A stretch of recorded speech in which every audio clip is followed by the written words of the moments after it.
François Picaud, often considered the real-life prototype for Edmond Dantès, the protagonist of Alexandre Dumas's classic novel, The Count of Monte Cristo, led a life filled with intrigue, betrayal, and revenge. Born in Nîmes, France, in the late 18th century, Picaud was a shoemaker by profession.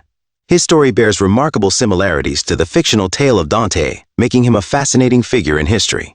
Picaud's life took a tragic turn in 1807, when he became the target of jealousy and betrayal by his friends. At the time, Picaud was engaged to marry a wealthy woman, a union that promised to elevate his social and economic status. However, three of his supposed friends, Lupin, Solari, and Chobard, envied his good fortune and conspired against him. They falsely accused Picaud of being a spy for England, a grave charge during the Napoleonic Wars. The false accusations led to Picaud's arrest and imprisonment. Picaud was incarcerated in the Fenestrelle Fortress, a notorious prison located in the Piedmont region of Italy. His imprisonment lasted for 7 long years, during which he endured harsh conditions and the constant threat of death. While in prison, Picaud befriended a wealthy Italian priest named Father Torri, who was also an inmate. The bond between Picaud and Torri grew strong, and Torri, sensing his own impending death, revealed to Picaud the location of a hidden treasure in Milan. This revelation would later change the course of Picaud's life. In 1814, after years of suffering, Picaud was finally released from prison.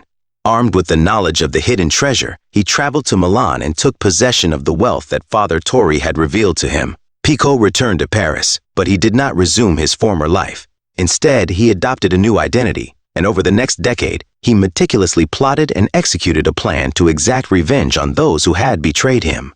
Picaud's quest for vengeance was methodical and ruthless. He used his newfound wealth to manipulate and destroy the lives of his former friends. Lupin, Solari, and Chobard each faced different fates, but all suffered as a result of Picaud's actions. Picaud's vendetta included acts of arson, murder, and deceit, ultimately leading to the downfall of his betrayers.